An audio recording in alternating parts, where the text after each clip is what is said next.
This is Omer from MMOHut.com, and I'm doing another quick weekly recap of MMO news and announcements for the week ending August 28th. And as you can see from the video playing in the background, the first piece of news that we're going to talk about this week has to do with K.O.S. Secret Operations from YNK Interactive. And the news is that previously shut down MMOFPS relaunched. The game relaunched on August 24th on the new Play Rohan portal.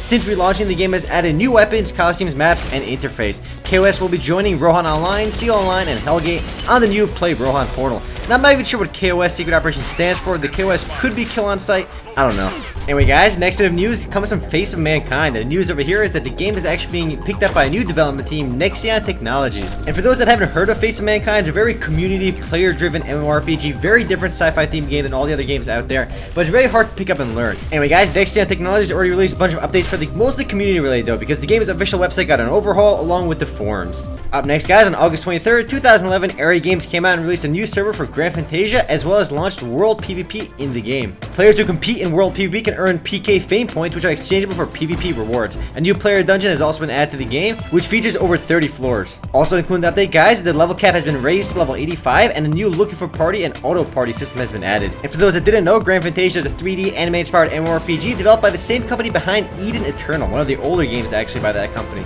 Next up, guys, on August 24th, 2011, Rohan Online launches Rise of the Elements, at least the first part of the Rise of the Elements expansion pack, which adds a new elemental dungeon, increased the level cap to 110, plus new hero skills for all classes, and a level reward system. And yes, guys, the video you're seeing right now is the official trailer for the update. Too bad it's in really low quality. Not sure why they couldn't release an HD version. Also including the update, guys, new weapons, armor, and quests, with the second part of the expansion set to launch in the next few months. Next up, guys, on August 25th, 2011, Perfect World came out and announced that Rusty Hearts will begin its second phase of closed beta testing. Not sure why there's a second phase. It should just went from closed beta to open beta, but in this second phase of closed beta testing, a bunch of new things have been added, including a town restructure that removes portal gates, lets players compare their information to each other, adds new side quests through the wanted board system, and redesigned skill tree. Also including the update are PvP adjustments and high-level arenas, as well as a new advanced crafting system, an item quality system, and improved looks for crafted weaponry. So basically, along with the launch of closed beta phase 2, the game has been vastly updated. The changes introduced in phase 2 have been taken from the feedback that players left in phase 1. So it's cool that Perfect World is actually listening to its players. Next up, guys, Global Agenda, the once pay-to-play, then buy-to-play, now free-to-play MMO shooter, announces a brand new free expansion called Recursive Colony.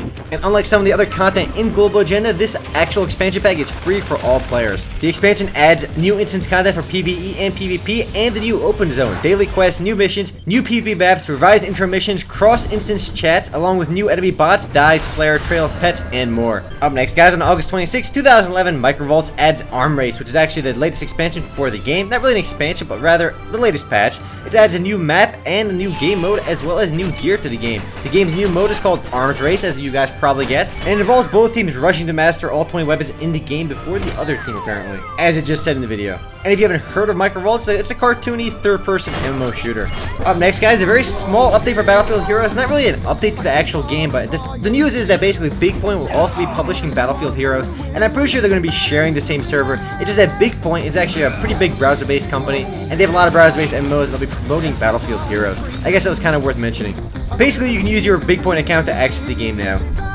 And the video you're seeing in the background is actually quite old, but it's still an awesome trailer. Alright, guys, the next and last bit of news this week comes from Digimon Masters Online, which is being published by Joymax. And the game previously delayed its closed beta, but now there's a pre-closed beta apparently, and that's scheduled to begin on August 30th to September 1st. It's a 3-day pre-closed beta. Not sure what a pre-closed beta is, guys, but it's a beta before closed beta. So I guess that's what it is. The purpose of the pre-closed beta is just to kind of screen the game out for bugs, so it's not going to be very bug-free yet, and it'll probably be very laggy and glitchy, at least until the game reaches open beta. But if you guys do want to give the game a try, you can on August 30th till September 1st. Anyway, guys, that's it for MMO news and announcements for the week ending August 28th, 2011. Yep, no recently launched games or games to look forward to this week. Now, if you want to read about or learn more about any of the news mentioned in this video, simply head on over to MMOHut.com/news. If you want to discuss anything in this video, simply head on over to MMOHut.com/forums. Anyway, guys, it's Omer, signing off.